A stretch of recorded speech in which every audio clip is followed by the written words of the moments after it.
kita harus bagaimana di kelas. Kalau waktunya masuk, oke, bacanya disimpan. Kayaknya disimpan. Kalau mau sekolahnya keren, berarti ke sekolahnya pakai apa? Sepeda motor. Tidak pakai sepeda. Pakai apa? Pakai seragam. Seragam itu apa saja yang termasuk seragam? Pakai baju sesuai jam.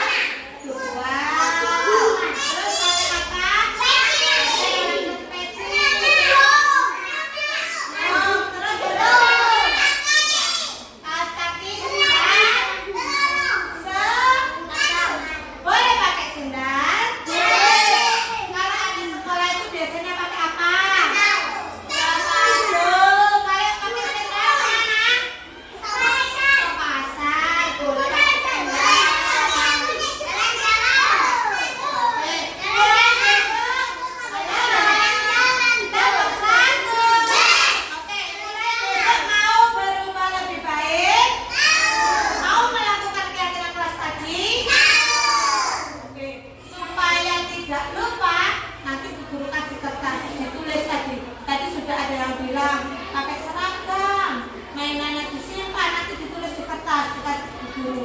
Bisa nulisnya? Nanti yang nggak bisa dibantu bu guru, oke? Siap? Oke. Ditulis, nanti setelah ditulis kita tempel di papan keyakinan.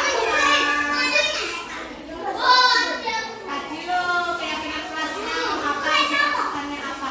Tadi sepakatnya apa? Kalau sekolahnya mau belajar harus ngapain aja di kelas, apa saja.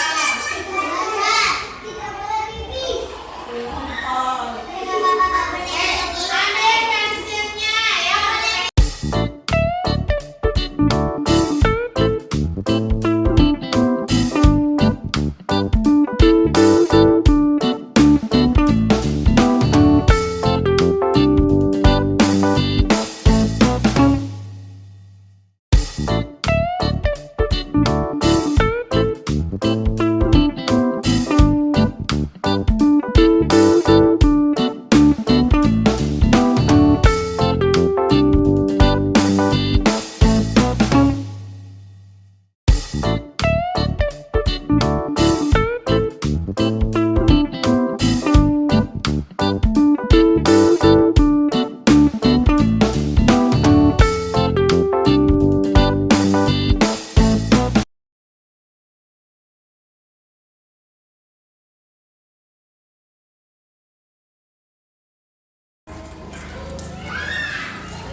Berangkat sendiri ke sekolah. Iya, coba Mas Abe pakai apa itu ke sekolahnya? Pakai sandal. Nggak apa-apa, pinter masih mau sekolah ya. Emang kenapa Pak Ade ini pakai sandal? Enak. Enaknya gimana enaknya? Enaknya beli jajan. Hah? Jajan. Cepet beli jajannya. Oh iya. Dulu Bu Yana juga pernah pakai sandal, tapi pas sekolahnya banjir. Jadi sepatunya biar nggak basah, Bu Yana pakai sandal. Tapi di sekolah ini biasanya peraturannya pakai apa kalau sekolah? Oh, nggak boleh pakai sandal. Terus pakai apa mestinya? Pakai sepatu. Mas Abi ngerti itu? Tahu. Oke, kalau udah tahu berarti besok lagi kalau Mas Abi ke sekolah gimana? Pakai sepatu, bener ya? Mau jadi anak pinter? Mau. Ke sekolahnya pakai sepatu. Kalau sandal biasanya dipakai kemana sih? Jalan. Jalan. Terus? Tadi kopi. Oh, ke mobil pakai sandal. Berarti kalau anak sekolah pakai? Sepedaan. Oh, sepedaan pakai sandal juga. Oh, jadi mulai besok kalau ke sekolah pakai? Sepatu. Bener ya? Ya. Pinter ya? Ya. Oke. Oke, masuk kelas ya.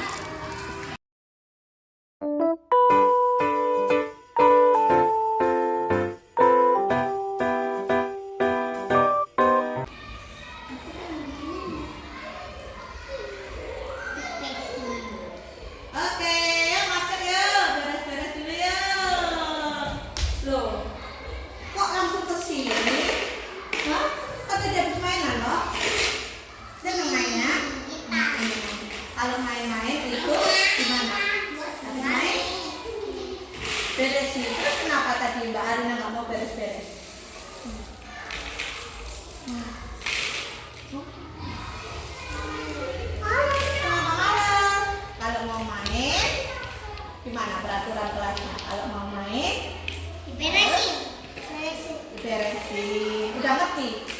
ngerti kalau aku mau beresin. Benar. Terus kalau sudah ngerti gimana?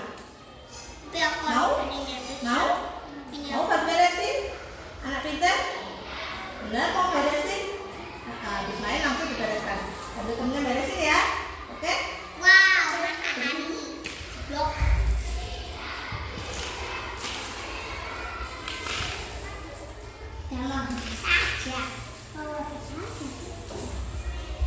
Beresin semua. Dibereskan. Dibantu ya.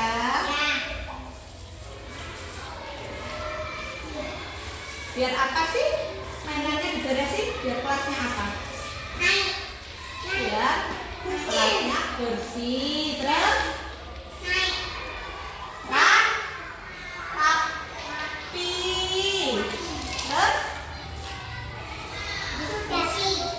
iya, biar enakan buat lari-lari nggak jatuh ya karena ada mainannya. Seneng nggak kalau kelasnya rapi? Seneng kalau kelasnya rapi Mbak Arina? Berarti habis main langsung beres. Enak pintar. Oke, terima kasih. Beres, beres. Yang rapi.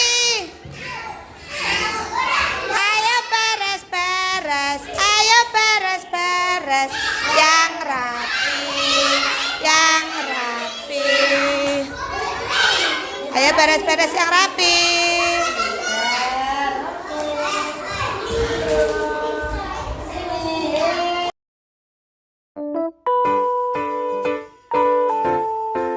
Assalamualaikum warahmatullahi wabarakatuh. Alhamdulillahirabbil alamin. Wassalatu wassalamu ala asrofil anbiya'i wal mursalin sayyidina wa maulana Muhammadin ajma'in amma ba'du. Yang saya hormati Ibu Ketua Gugus beserta jajarannya, yang saya hormati Ibu-ibu guru se-Gugus 05 Kecamatan Pucuk Kabupaten Lamongan. Pertama-tama marilah kita panjatkan puji syukur kita kehadirat Allah Subhanahu wa taala yang mana pada siang hari ini kita masih diberikan kesehatan sehingga kita dapat berkumpul dalam acara pagi hari ini. Kedua kalinya sholawat serta salam mudah-mudahan tetap tercurahkan kepada Baginda Muhammad Shallallahu Alaihi Wasallam yang mana beliaulah telah memberikan kita jalan kebenaran yaitu tentang ajaran Dinul Islam. Ibu-ibu yang saya hormati, pagi hari ini kita mengadakan acara aksi nyata 1.4 budaya positif diseminasi penanaman dan pengalaman penerapan budaya positif yang pagi hari ini akan dipaparkan oleh Ibu Lihiana selaku CGP Angkatan 7 Kabupaten Lamongan. Untuk itu Ibu Lihiana saya persilakan untuk menyampaikan materinya. Kepadanya saya persilakan.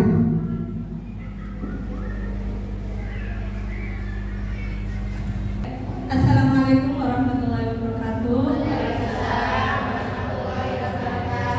Selamat siang semuanya, terkhusus Ibu Ketua Gugus 5 PAUD Kecamatan Pucuk, Kepala Sekolah PAUD Muslimat Alis Rawana dan guru-guru se-Gugus PAUD Kecamatan Pucuk khususnya Gugus 5. Apa kabar Ibu?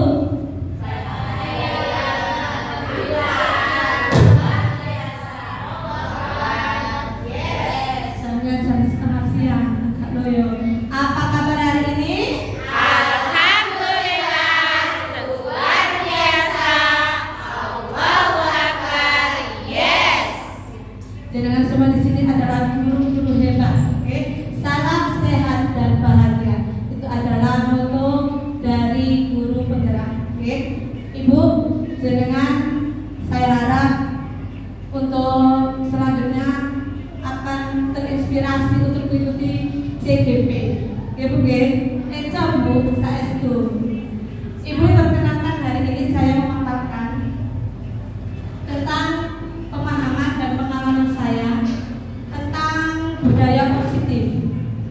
Sebelum itu, coba saya mau dengar suaranya dulu. Buka mulut ketawa satu kali, buka mulut ketawa dua kali, buka mulut ketawa tiga kali, halo 3 kali. Loh, seperti bingung ting-ting. Balik. Buka mulut ketawa 3 kali, buka mulut ketawa tanpa suara. Kok dari situ ya, nggak apa. Ibu, saya langsung ke materi ya. Budaya positif. Ketika jenengan mendengar budaya positif itu yang jenengan pikirkan itu apa? Budaya positif. Budaya kebaikan, kebiasaan yang baik, Kebiasaan yang baik, bicara yang baik, karakter yang baik. Hebat semua ibu sahabat jenengan ya. Ibu, kita kan sedang menggembor-gemborkan tentang kurikulum merdeka. Jenengan seberapa kurikulum merdeka itu konsepnya itu ambil dari mana? Ya, itu undang-undangnya. Kiblatnya konsepnya yang diambil itu dari mana, Bu? Belum tahu, Bu. Yang diambil adalah konsep dari tokoh pendidikan Indonesia, yaitu Ki Hajar Dewantoro. Beliau menyatakan, menurut tokoh pendidikan Ki Hajar Dewantoro, sebagai pendidik, Anda, saya, kita adalah diibaratkan sebagai seorang petani yang memiliki peranan penting untuk menjadikan tanamannya tumbuh subur. Siapa tanamannya, Bu? Murid-murid kita itu adalah biji tanaman, Bu.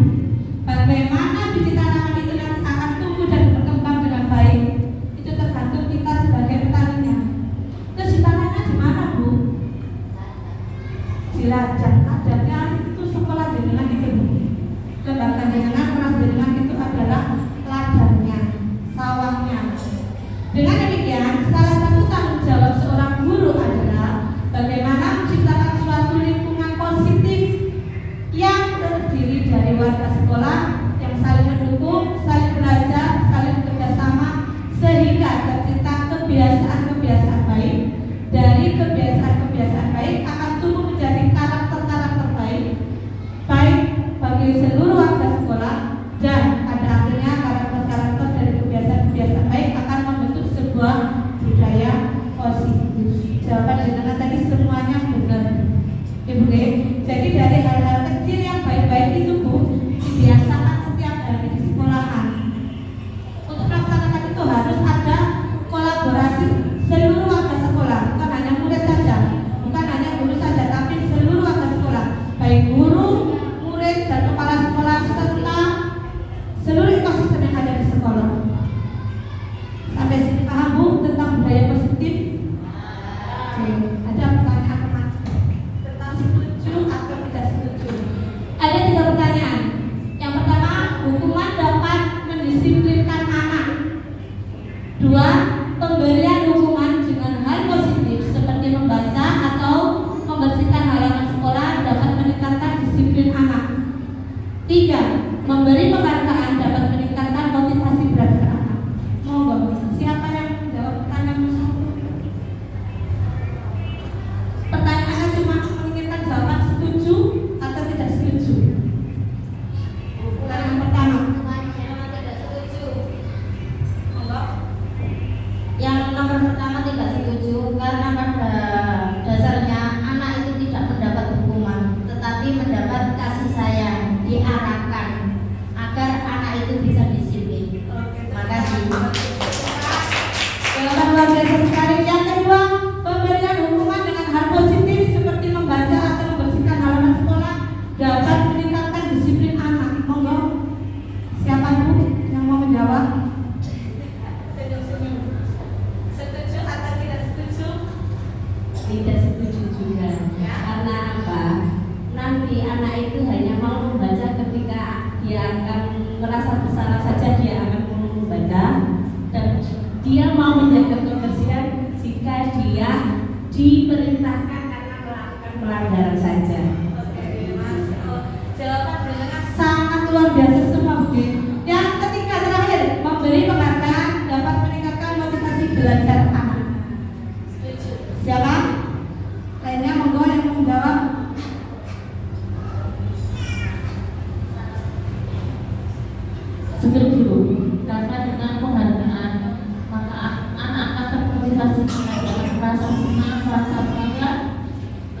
dia dikasihi. Terima kasih semuanya. Oke Bu, ini tadi jawaban jenengan ya. Nanti setelah mendapatkan materi, kemungkinan jawaban jenengan mungkin akan, oh berarti kemungkinan kita lanjutkan dulu ya. Konsep utama dalam budaya positif ini ada 6 Ibu. Yang pertama yaitu disiplin positif dan nilai-nilai kebajikan universal, teori motivasi, hukuman dan penghargaan, serta restitusi. Yang ketiga keyakinan kelas. Keempat kebutuhan dasar manusia dan dunia berkualitas. 5 restitusi, 5 posisi kontrol, dan yang terakhir segitiga restitusi. Kita bahas poin pertama, disiplin positif dan nilai-nilai kebijakan universal. Sebelum itu Bu, ada perubahan paradigma. Kita bermain sebentar deh. Kecil-kecil mencari 2. Kita bermain ya. Ada A dan B.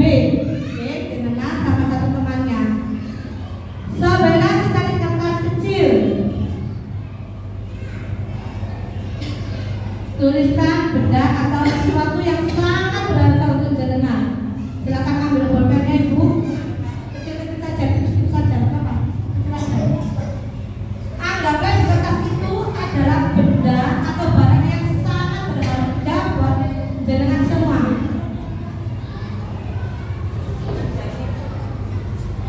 Satu ya, satu.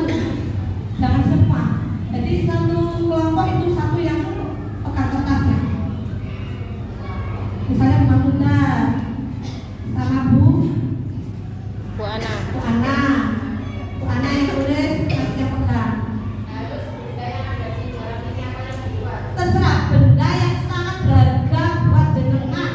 Bisa ATM, bisa kalung, apa saja namanya. Bisa itu suami saya, sama Bu. Pokoknya yang amat-amat berharga buat jenengan. Kita bermain ya Bu ya. Letakkan di salah satu tangan Anda dan genggam benda atau sesuatu tersebut dengan segala daya. Yang pegang kertas, silakan pegang sekuat tenaga. Genggam sekuat tenaga. Apapun itu yang tertulis, silakan genggam dengan sekuat tenaga. Teman yang satunya, teman B, akan mencoba dengan sekuat tenaga juga. Dengan berbagai cara boleh. Ini caranya ini membuka. Nah, yang satu pegang sekuat tenaga mendengar, jangan sampai kebuka. Yang satu silakan sekuat tenaga. Biar caranya kontrolnya itu. Ya, sekuat tenaga dengan segala cara. Jadi yang satu genggam, mengarahkan bagaimana caranya. Temannya yang satu yang berusaha untuk membukanya. Nah, dengan cara apapun boleh. Oke? Ya. Ini silakan diberanikan.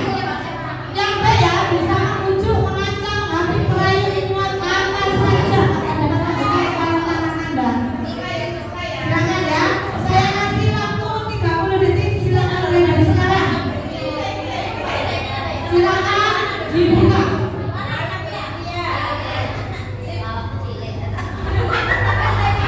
Itu semua tenaga.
ya.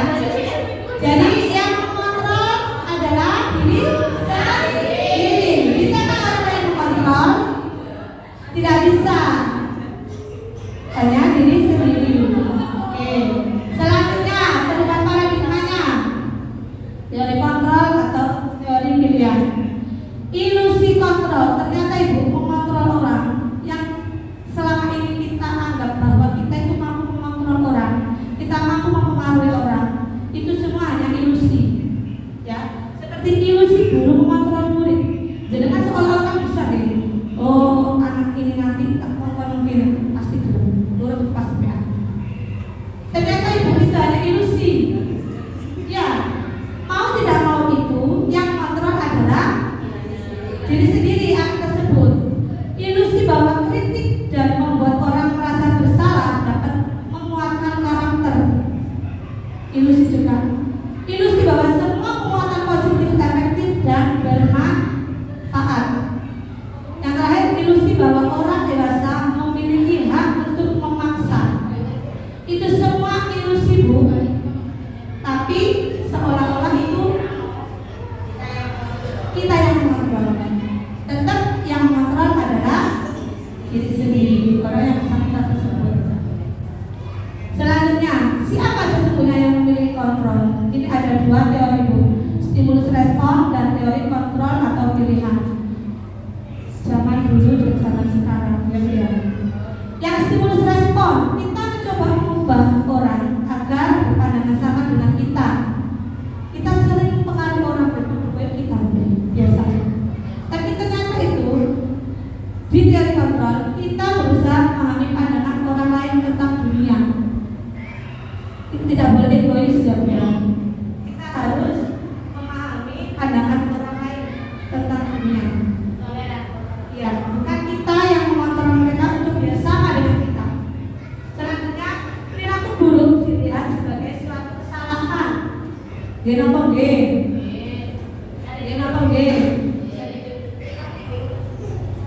Anak ini yang berkelas, Bu. Momen G. Kalau ditarik kontrol, semua perilaku memiliki tujuan. Jadi mau itu hal yang benar, hal yang salah itu pasti ada tujuannya. Misalnya anak jenengan nangis, pasti ada alasannya kenapa nangis. Gak mungkin gak ada tujuannya anak tersebut nangis. Ya. Anak membanting, misalnya membanting gelas. Gak mungkin kalau gak ada alasannya dan gak ada tujuannya anak itu membanting gelas. Semua perilaku itu pasti ada tujuannya. Selanjutnya, orang lain bisa mengontrol saya. Bisa, Bu? Tadi sudah dipraktekkan. Bisa menggoda, bisa memberi alasan, tapi bisa mengontrol. Tetap otak kita yang mengontrol mau buka atau tidak, ya. Terus selanjutnya, di teori kontrol atau pilihan, Anda tidak bisa mengontrol orang lain. Itu berubah paradigmanya, ya. Kita harus berubah cara pandang kita. Selanjutnya, pemaksaan ada pada saat bujukan gagal. Sinten sing sering ngeten. Bujuk gak iso dipaksa. Gitu. Sering ya budaya kita ya. Mulai sekarang mari kita merubah paradigma kita, yaitu kolaborasi dan konsensus menciptakan pilihan-pilihan baru. Tidak usah dipaksa, Ibu. Kita berkolaborasi saja. Kira-kira maunya seperti apa? Jadi kita pilih jalan tengah. Jadi anak tidak merasa dipaksa, tidak merasa tidak nyaman. Kita juga bisa menawarkan kepada anak kira-kira seperti apa. Jadi biar anak itu memunculkan ide atau biar maunya gimana, biar mereka itu bisa mengungkapkan maunya mereka seperti apa. Nanti kita tetap mengarahkan, jangan dipaksa. Yang terakhir, model berpikir menang atau kalah. Kalau nggak nurut, saya kalah. Hilangkan itu, ya. Dirubah menjadi model berpikir menang-menang. Ya, kalau kita sudah bisa berkolaborasi mencari jalan tengah, otomatis anak senang, guru senang. Jadi sama-sama menang. Itu teori kontrol. Ini di sini positif, skemanya nanti yang akan kita bahas, ya.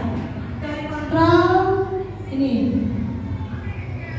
Tadi sudah dijelaskan, Anda tidak bisa mengontrol orang lain, hanya Anda yang bisa mengontrol diri Anda sendiri.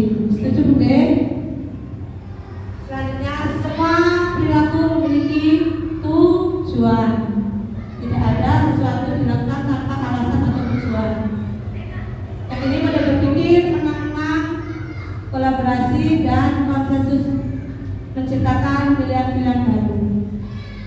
Yang terakhir, realitas atau kebutuhan kita berbeda. Kebutuhan saya dengan kebutuhan anaknya itu berbeda, Bu. Ya, kan kita bahas kebutuhan dasar manusia itu ada berapa? Apa saja akan dibahas nantinya. Di sini sudah disebutkan ada 5, ya. Saya next saja. Nah ini, apakah makna disiplin? Berasal dari bahasa Latin disiplina, yang artinya belajar. Makna asal dari kata ini berkonotasi dengan disiplin diri dari murid-murid Socrates dan Plato. Disiplin diri membuat orang alih potensinya menuju sebuah tujuan, apa yang dia hargai, apa yang dia inginkan. Namun dalam budaya kita, makna kata disiplin telah berubah menjadi sesuatu yang dilakukan seseorang pada orang lain untuk mendapatkan kepatuhan. Kecenderungan umum adalah menghubungkan kata disiplin dengan ketidaknyamanan, bukan dengan apa yang kita lakukan atau pencapaian suatu tujuan mulia. Ibu, di sekolah biasanya disiplin itu identik dengan apa? Ya, itu semua masuk Peraturan. aturan atau peraturan. Tata tertib siapa Bu yang membuat? Pihak sekolah. Guru. Karena itu yang membuat orang lain itu nanti kesan dari dapat anak itu mereka tidak senang untuk berdagang karena mereka merasa diatur. Ya. Peraturan itu tidak menyenangkan. Peraturan itu tidak membuat anak nyaman. Itu ya Bu ya. Selanjutnya nilai-nilai kebajikan universal. Nilai-nilai kebajikan adalah sifat-sifat positif manusia yang merupakan tujuan mulia yang ingin dicapai setiap individu. Nilai-nilai tersebut bersifat universal. Apa Bu? Universal? Umum. Semua paham, semua mengerti dan lintas bahasa, suku, bangsa, agama maupun latar belakang. Jadi segala sesuatu yang positif Bu secara umum, bukan hanya untuk adat Jawa saja, bukan untuk orang Bali saja, tapi secara umum universal, hal-hal baik yang dapat dipahami dan dapat dipraktekkan oleh semua orang. Ya, itu menurut Dr. William Glaser pada teori kontrol tahun 1984. Dengan mengkaitkan nilai-nilai kebajikan yang diyakini seseorang, maka motivasi intrinsiknya akan terbangun. Apa Bu motivasi intrinsik? Ya, benar. Dari dalam diri, misalkan anak itu mampu memiliki motivasi secara intrinsik, jadi bukan karena orang lain, bukan karena hal lain, tapi benar-benar dari diri mereka sendiri, sehingga menggunakan motivasi dari dalam untuk dapat mencapai tujuan mulia yang diinginkan, seperti yang dikatakan Diane Bosel pada tahun 1998. Selanjutnya, nilai-nilai kebajikan yang ingin dicapai oleh setiap anak Indonesia kita kenal dengan profil pelajar Pancasila. Ada berapa Bu? Ada berapa? Masa? Ada berapa? Yang pertama itu ada Bu sampai yang Malaysia itu.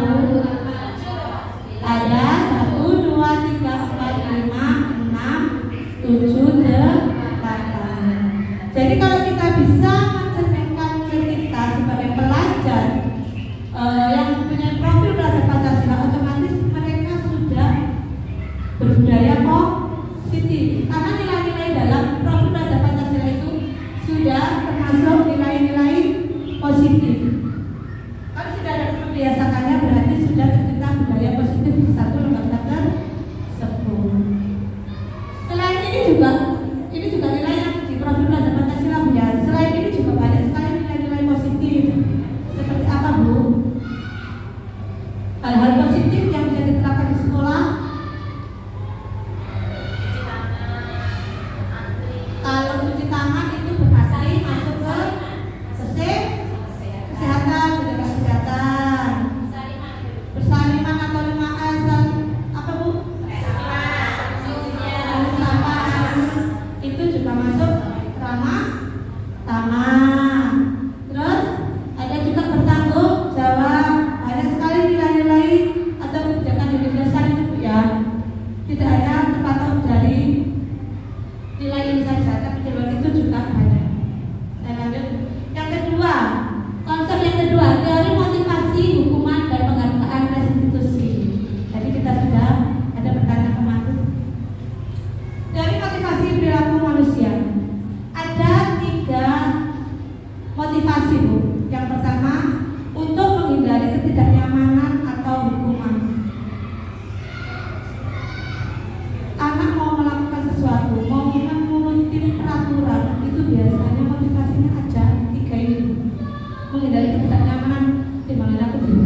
adalah motivasi eksternal.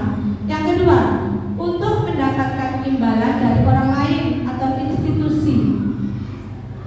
Karena ingin mendapatkan apa tadi Bu? Imbalan. Imbalan itu bisa berupa ujian, majikan, hajian.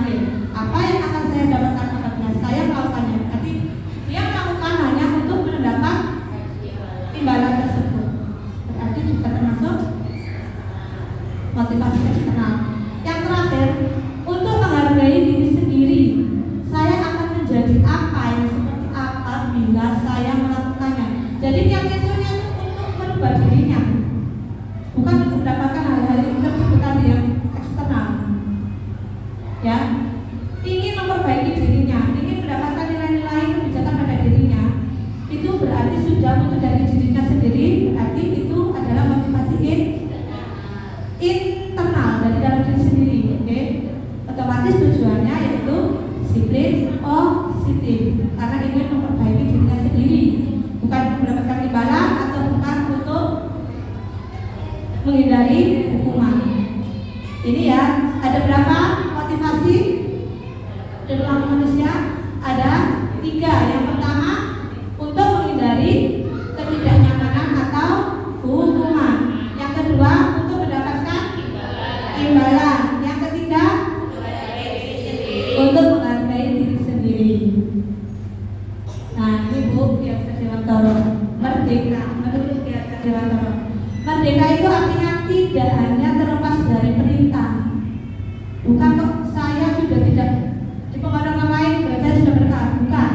Tetapi juga cakap buat memerintahkan diri sendiri. Jadi dia tahu dia mau seperti apa, dia akan bagaimana. Itu berarti merdeka. Kalau cuma tidak bisa dipengaruhi orang lain tapi dia diam saja, berarti dia belum merdeka. Jadi tidak bisa dipengaruhi orang lain tapi dia tahu mau apa, mau bagaimana dan seperti apa, berarti itu sudah merdeka. Nah ini diukur oleh penghargaan. Tadi ada yang bilang penghargaan, setuju ya Bu ya? Ini Bu, dihukum oleh penghargaan. Apa yang Anda pikirkan tentang kalimat dihukum oleh penghargaan? Bahwa penghargaan berlaku sama dengan hukuman ternyata tanpa kita sadari. Dalam arti meminta atau membujuk seseorang melakukan sesuatu untuk memenuhi suatu tujuan tertentu dari orang yang meminta atau membujuk, sama-sama eksternal dia motivasinya. Dorongan eksternal dan akan ada faktor ketergantungan. Kenapa tergantung? Ya itu tadi, karena faktor motivasi eksternal. Jadi saya akan seperti ini supaya seperti ini. Saya akan seperti ini biar seperti ini. Nah, beberapa dampak dari pemberian penghargaan Bu menurut Alficom pada tahun 1993. Yang pertama, pengaruh jangka pendek dan jangka panjang. Pengaruhnya nggak bisa lama Bu, cuma sesaat saja. Nurut, ya boleh mau, ini nggak oleh Bu, ya nggak nurut, iya, itu ya. Terus penghargaan itu menghukum, ya itu tadi Bu,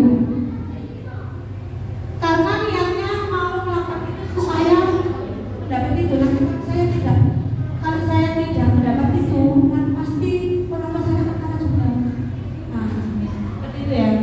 Penghargaan mengurangi ketepatan. Mergosip diberi penghargaan imbalan Bu, kadang-kadang anak juga tidak tepat dalam melakukan sesuatu. Kayak susu, beri imbalan penghargaan, film. Kadang tanpa mereka sadari mereka tidak tepat dalam melakukan hal-hal yang diharapkan oleh pihak sekolah. Penghargaan tidak efektif, sama seperti tadi ya. Penghargaan merusak hubungan. Bagaimana bisa merusak hubungan? Murid Bu, sing gak dilem, sing gak diparingi nesu. Aja paringiku lho sebenarnya guru. Terus murid juga bisa mantel Bu ke gurunya. Bu itu selalu memuji si A. Bu ini selalu memberi hadiah pada si A. Saya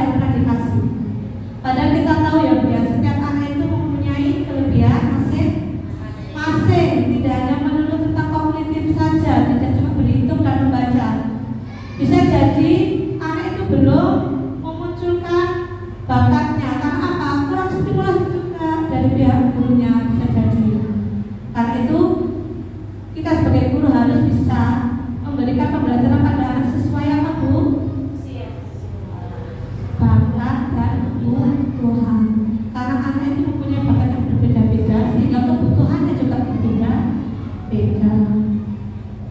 Penghargaan meningkatkan kreativitas.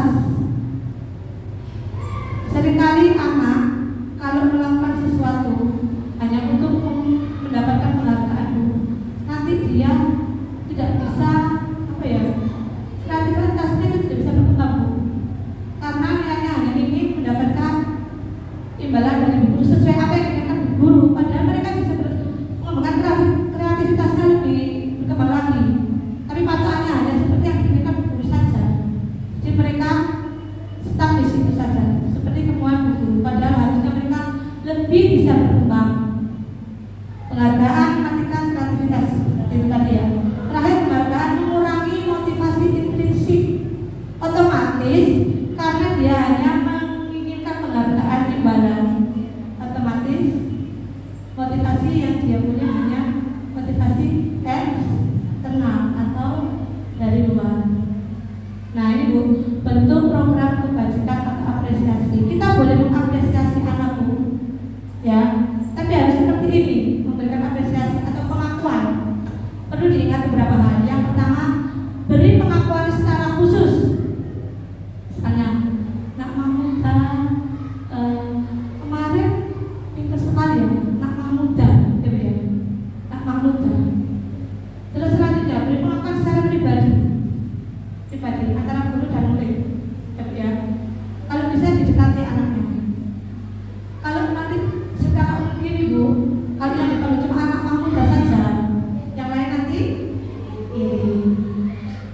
Beri pengakuan kepada semua murid, Bu. Semua murid berhak mendapatkan pengakuan atau apresiasi secara bergantian sesuai kemampuan dan bakat anak. Jangan hanya terfokus satu anak kok pintar ngocoy, dengan Ibu nggih, karena bakat anak itu tidak cuma membaca dan menulis, serta berhitung. Pintar nari ya tidak sesuai bakatnya nari, pintar nyanyi, pintar gedabuk, kan itu lebih atau sama dengan apa nanti menjadi pemain. Beri pengakuan secara konsisten Bu, konsisten. Bu guru gak pernah melenca-melenca, oke? Anak itu seneng. Guru ini ngomongin, saya ngomongin, konsisten jelas. Oke? Yang terakhir, fokus pada proses. Bu, jangan berfokus pada hasil, tapi fokuslah pada proses perkembangan anak. Ya, hasil tidak menentukan segalanya. Pernah Bu dengan punya murid dulu waktu TK, winter, saya tidak tidak sesuai misalnya.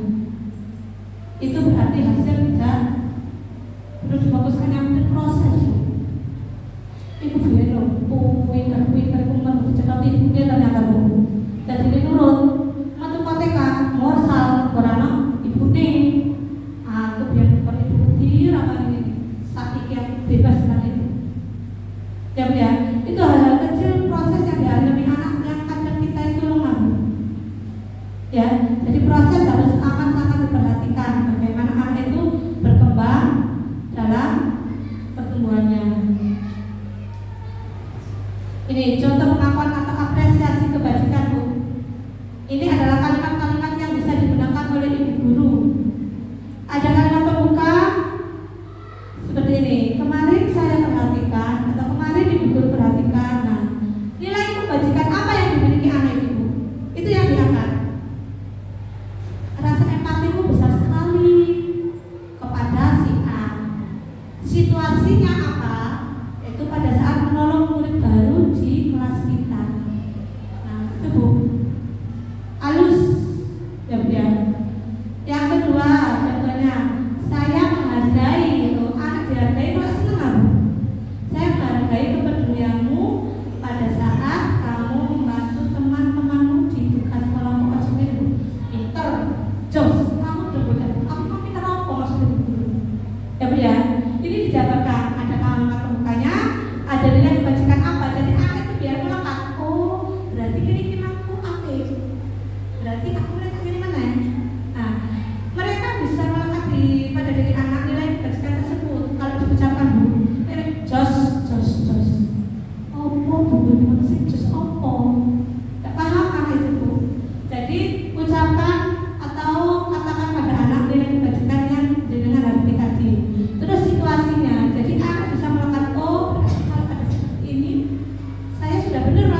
jadi nanti bisa diulang lagi oleh anak. Ya, seperti itu. Jadi nanti akan menjadi kebiasaan buat anak. Oh berarti aku pintar, oh berarti ini aku begini. Nah, itu akan munculkan motivasi intrinsik, Bu. Terus akan dilakukan berkala, sehingga akan menjadi budaya positif. Nih Bu, hukuman dan konsekuensi. Hukuman, apa tuh hukuman itu? Sesuatu yang menyakitkan harus terjadi. Ada Bu anak yang senang dihukum? Tidak ada, karena hukuman itu menyakitkan menurut mereka. Kalau konsekuensi, sesuatu yang harus terjadi, tapi belum tentu menyakitkan. Kalau hukuman itu biasanya yang membuat itu satu pihak. Kalau konsekuensi biasanya sudah sama-sama tahu, ya sama-sama tahu. Tapi tetap tidak nyaman Bu kalau konsekuensi itu, tetap tidak nyaman. Hukuman yang selanjutnya membuat anak sakit fisik maupun hati untuk jangka waktu lama. Misalnya Bu, anak datang melamar dengan suruh skot jam di depan teman-temannya. Anak akan malu, anak akan merasa sakit hati pada gurunya, malu pada teman-temannya. Fisiknya juga merasa sakit sampai nanti di rumah. Bisa jadi nanti sampai ada cedera juga, kita nggak tahu. Jangkanya itu lama Bu. Ya, membuat anak sakit. Pintar. Kalau konsekuensi membuat anak merasa tidak nyaman dalam jangka waktu pendek. Kenapa? Karena dia sudah tahu bahwa dia salah dan dia harus melakukan konsekuensi tersebut. Itu bedanya. Selanjutnya anak membenci kedisiplinan karena sering dihukum. Kata baru menurut tambah muangkel. Ya. Kalau konsekuensi anak menghargai disiplin. Hukuman berupa paksaan, mau tidak mau harus tetap dilaksanakan, karena itu hukuman dari gurunya. Kalau konsekuensi stimulus atau tanggapan, jadi seperti ini. Misalnya ada anak berlari, Indonesia ada air tumpah. Misalnya Sasfa, halo. Dia tahu karena dia melupakan, berarti dia harus membersihkannya. Entah dia mengambil gelang atau tisu. Dia tahu bahwa itu konsekuensi dari perbuatan yang dilakukan. Dia mungkin merasa, tapi karena dia tahu rasa sakitnya itu tidak akan lama Bu. Itu bedanya konsekuensi dan hukuman. Selanjutnya, mendorong anak menyakiti diri sendiri. Hukuman itu tadi ya, karena itu menyakiti diri sendiri. Konsekuensi mendorong anak agar mudah menyesuaikan diri. Jadi kalau sudah tahu konsekuensi seperti itu, untuk selanjutnya bisa jadi anak akan berhati-hati lagi. Itu ya bedanya hukuman dan konsekuensi. Selanjutnya, konsep diri yang buruk. Karena dia salah, dia dihukum seolah-olah dia itu orang yang buruk. Selalu saja dihukum, selalu saja melakukan kesalahan. Itu kalau anak sering mendapatkan hukuman. Kalau konsekuensi diri yang baik, karena dia bisa bertanggung jawab, dia merasa dia bertanggung jawab. Jadi konsepnya dia anak yang baik. Selanjutnya anak belajar untuk menyembunyikan kesalahan karena dia takut dihukum. Kalau dia melakukan kesalahan, dia tak kenalan, pasti akan berbohong, menyembunyikan kesalahannya. Kalau konsekuensi, anak belajar untuk mematuhi peraturan. Tadi, karena dia tahu dia salah, otomatis dia akan segera bertindak sesuai konsekuensinya. Kalau tumpah, dia harus dibersihkan. Terakhir, hukuman marah, rasa bersalah, dipermalukan, rasa tak dihargai. Itu adalah perasaan yang akan terus berkecamuk pada diri anak kalau sering dihukum. Kalau konsekuensi, kehilangan HEP, karena itu tadi konsekuensinya dia tahu, tapi yang membuat itu gurunya. Yang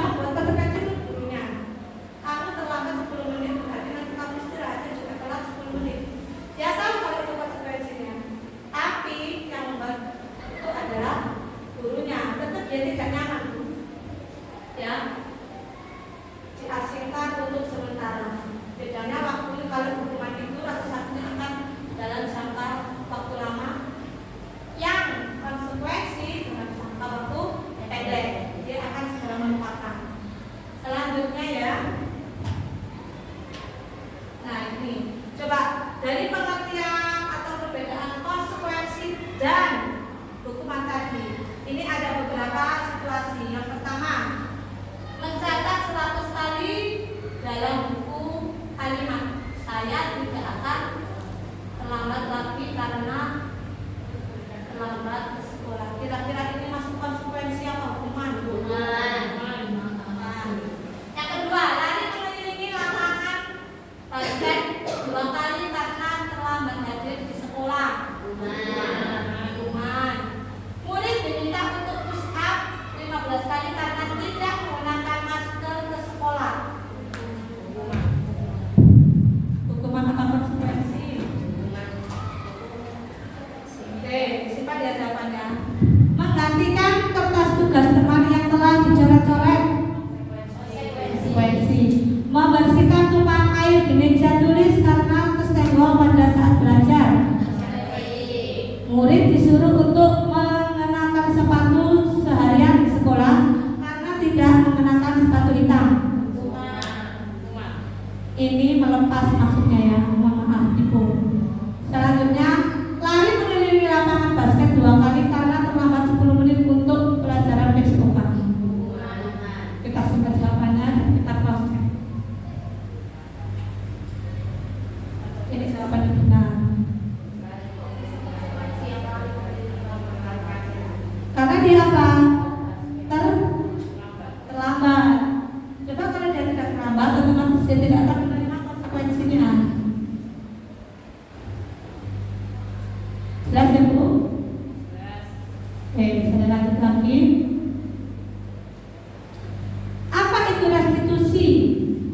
Restitusi adalah proses menciptakan kondisi bagi murid untuk memperbaiki kesalahan mereka, sehingga mereka bisa kembali pada kelompok mereka dengan karakter yang lebih kuat. Restitusi juga merupakan proses kolaboratif yang mereka dan membantu yang mengajarkan murid untuk mencari solusi untuk masalah mereka dan membantu murid berpikir tentang orang seperti apa yang mereka ingin menjadi tujuan mulia dan bagaimana mereka harus memperlakukan orang lain. Ini menurut dosen pada tahun 2000. Ibu, ini restitusi. Ketika ada masalah atau ada pelanggaran yang dilakukan oleh anak, kita jangan menghukum, tapi kita melakukan restitusi, yaitu menciptakan kondisi bagi murid untuk memperbaiki kesalahan mereka, sehingga mereka bisa kembali pada kelompok mereka dengan karakter yang lebih kuat. Karakter yang lebih kuat itu maksudnya nilai yang mereka itu, ya. Jadi mereka tetap mendapatkan nilai pada diri mereka, nilai positif, ya. Kalau dulu kan tadi anak seperti tadi ya, akan tersakiti, tidak nyaman. Kalau restitusi enggak, mereka malah akan menjadi pribadi yang lebih baik.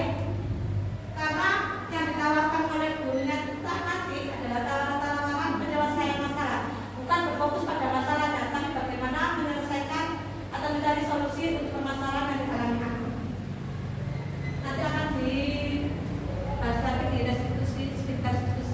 Nah ini ada identitas gagal, ada identitas sukses. Dikatakan gagal jika yang didapatkan anak itu adalah hukuman, sesuatu yang menyakitkan harus terjadi, tidak nyaman, merasa menjadi korban, mendapatkan keadilan. Murid atau anak akan tersakiti, ya. Ini perbedaan antara identitas gagal dan identitas sukses. Kalau sukses ada 2, sebenarnya bisa konsekuensi, bisa restitusi. Kalau selama ini mungkin kita sudah di konsekuensi ya Bu ya.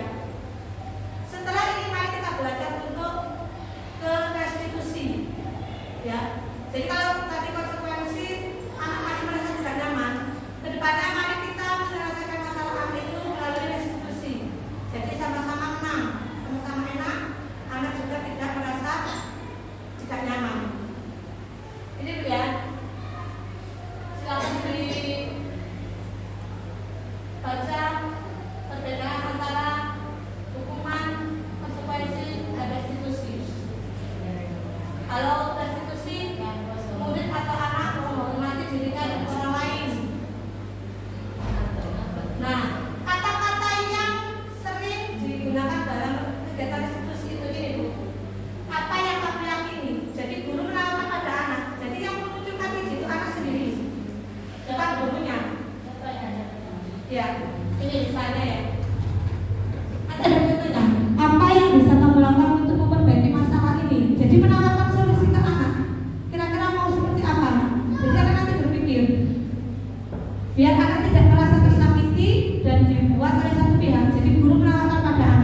Dan restitusi menuntut untuk melihat ke dalam diri. Kenapa? Nanti kita tanyakan, kenapa kamu seperti ini? Nah, nanti akan sudah, ya kenapa ya saya seperti ini? Terus kamu sudah begini, apa yang kamu mau lakukan agar tidak seperti ini? Itu nanti digali dari anaknya sendiri, Bu. Bukan dari guru yang memaksakan kehendak guru, bukan. Tapi digali dari dalam diri anak sendiri. Selanjutnya, restitusi mencari kebutuhan dasar yang mendasari tindakan. Kira-kira kenapa toh anak ini kok seperti ini? Itu nanti akan ketemu, Bu. Yang keenam, restitusi diri adalah cara yang paling baik, sudah pasti. 7, restitusi fokus pada karakter, bukan tindakan. Bukan tindakannya beda, tapi nilai tadi ya. Nilai-nilai kebajikan tadi yang akan membuat karakter anak itu jadi positif, berkarakter baik. Restitusi fokus pada solusi, bukan masalah. Masalah, tapi bagaimana solusinya? Ya. Bagaimana solusi untuk menyelesaikan masalah tersebut?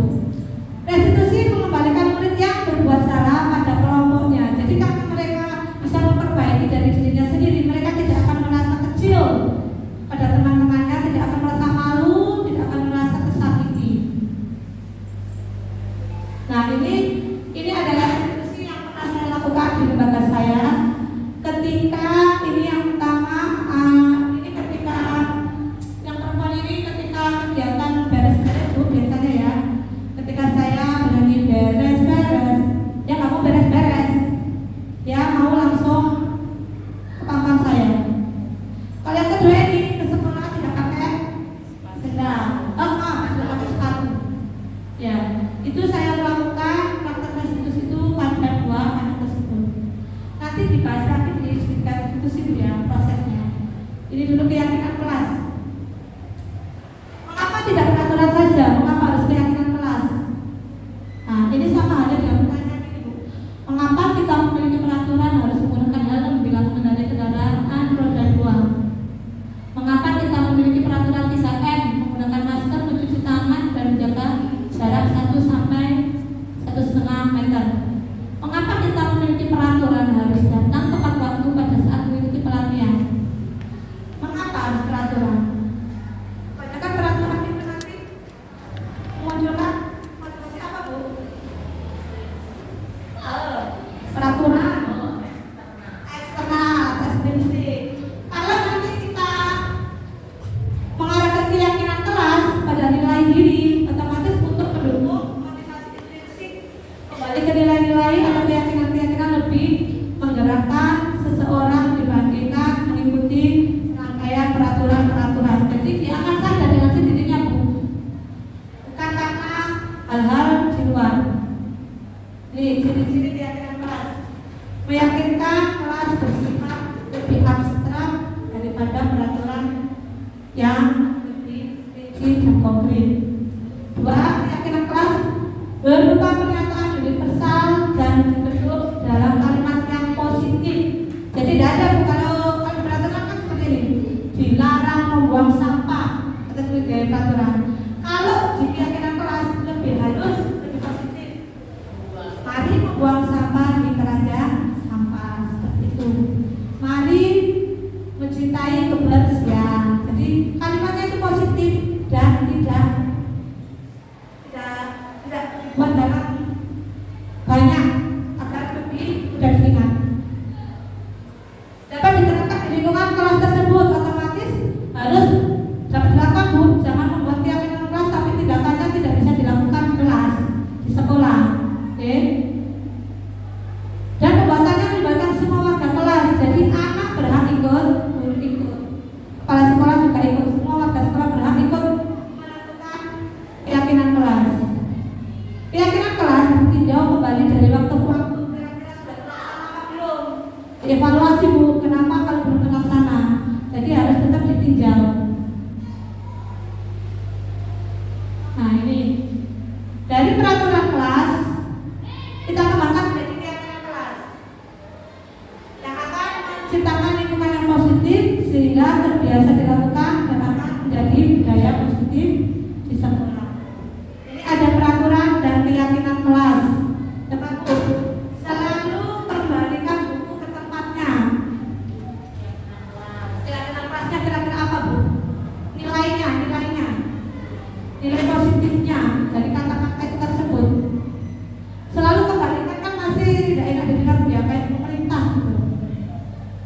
Dilarang mengganggu orang lain. Hadir di sekolah 15 menit sebelum pembelajaran dimulai. Dilarang melakukan kekerasan. Dilarang menggunakan narkoba bergantian atau menunggu giliran. Gunakan masker dan jangan berlari di kelas atau koridor. Kita cek ya keyakinan kelasnya seperti apa. Nah ini keyakinan kelasnya tanggung jawab. Otomatis ya, kalau anak terbiasa mengembalikan, berarti keyakinan pada dirinya mereka harus bertanggung jawab, selalu bertanggung jawab. Dilarang mengganggu orang lain, berarti mereka menanamkan untuk menghormati orang lain. Hadir di sekolah 15 menit sebelum pembelajaran dimulai, berarti menghormati orang lain juga dan berkomitmen. Selanjutnya, dilarang melakukan kekerasan. Maka keyakinan kelasnya yaitu jaga keselamatan, menghormati orang lain. Dilarang menggunakan narkoba, berarti harus menjaga kesehatan dan seterusnya. Nah, ini adalah salah satu contoh ketika saya mengajak murid saya untuk membuat keyakinan kelas.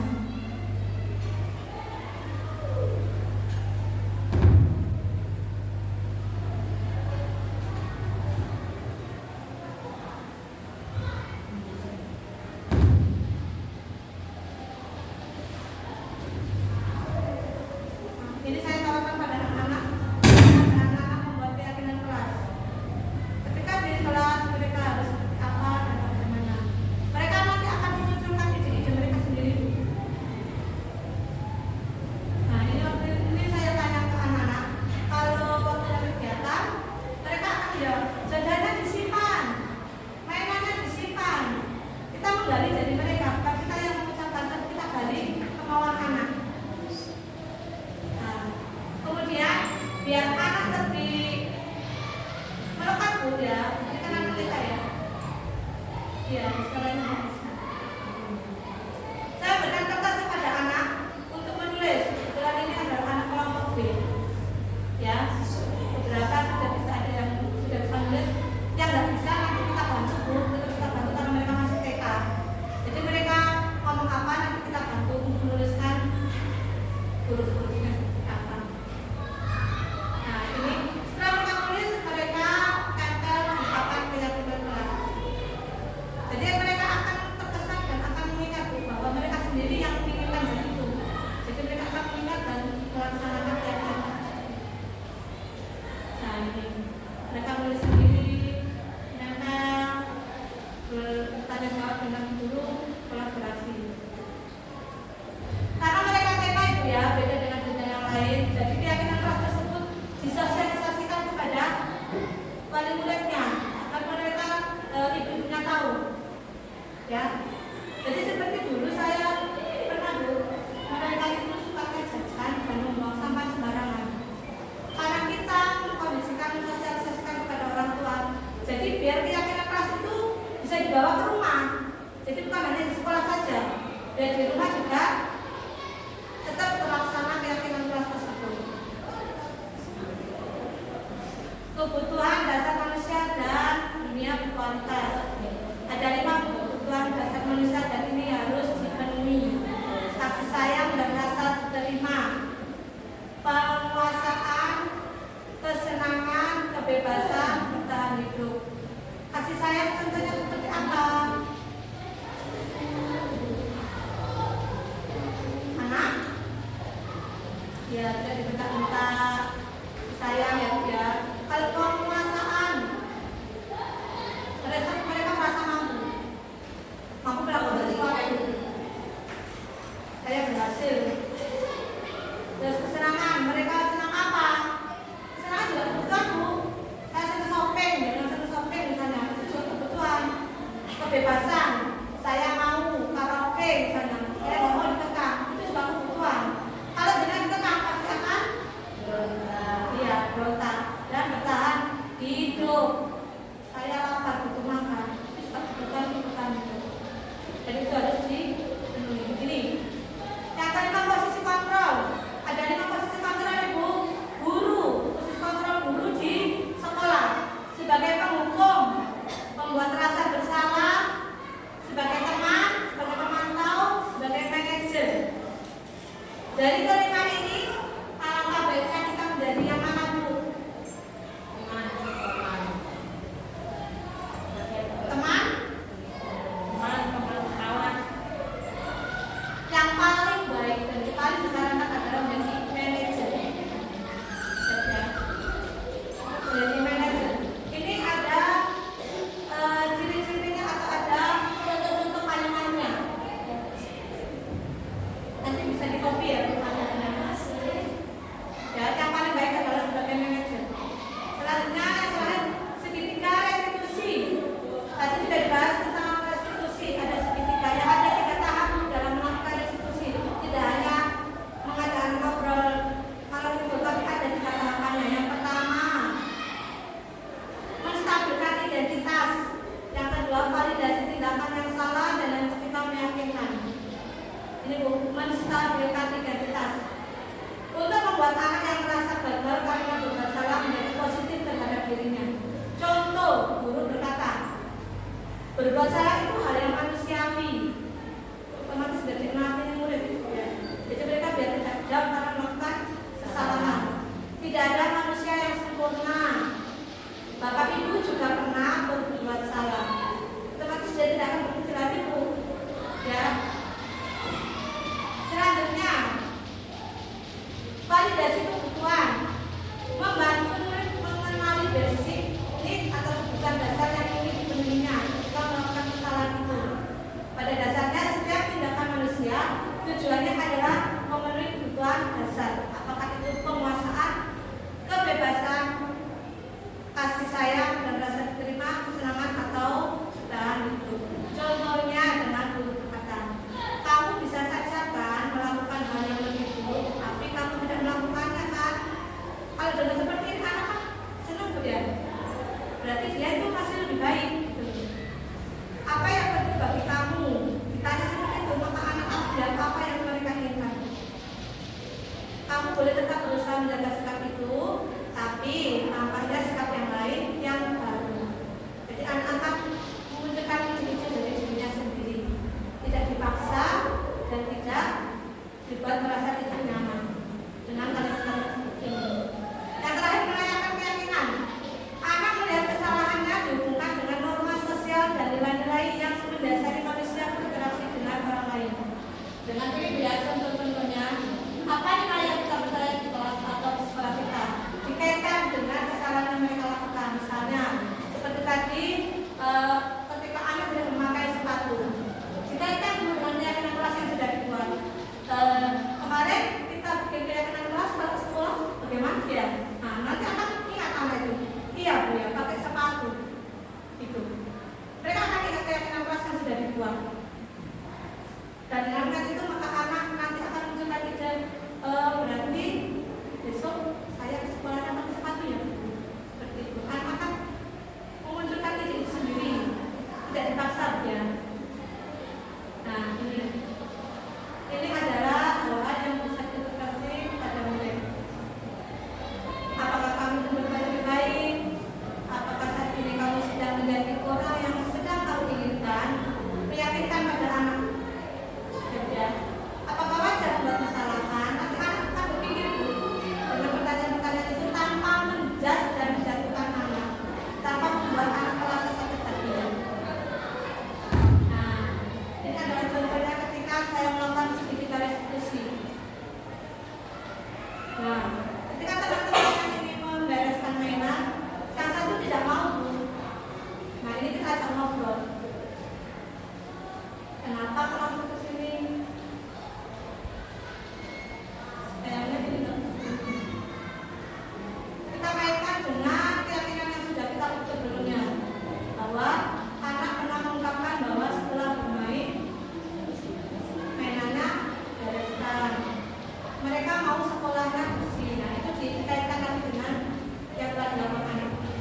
Nah, selanjutnya anak akan mengingat keyakinan-keyakinan dan nilai-nilai positif akan merubah kesalahan positif dengan tindakan-tindakan yang dilakukan sendiri tanpa paksaan.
Hal baru apa yang mengubah paradigma saya yang saya dapatkan? Dari tadi, dari perubahan paradigma yang dari awal tentang teori kontrol, hukuman dan penghargaan, bisa diwakili satu teman yang maju. Silakan. Mengubah paradigma jenengan. Ya, silakan. Dari pemaparan saya tadi, kira-kira paradigma apa yang mengubah pandangan jenengan? Monggo silakan.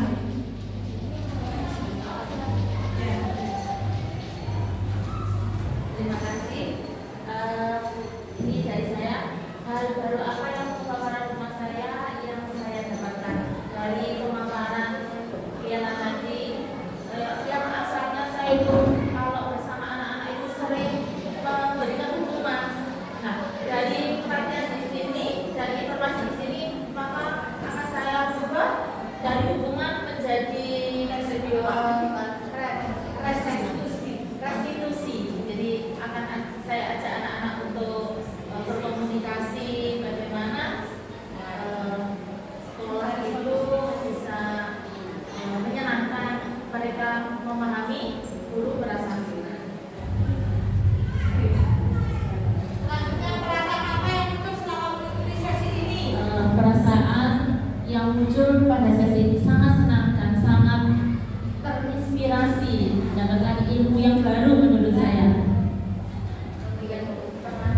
Peran Among seperti apakah yang saya telah lakukan? Yang tadi 5 posisi kontrol selama ini dengan seperti apa?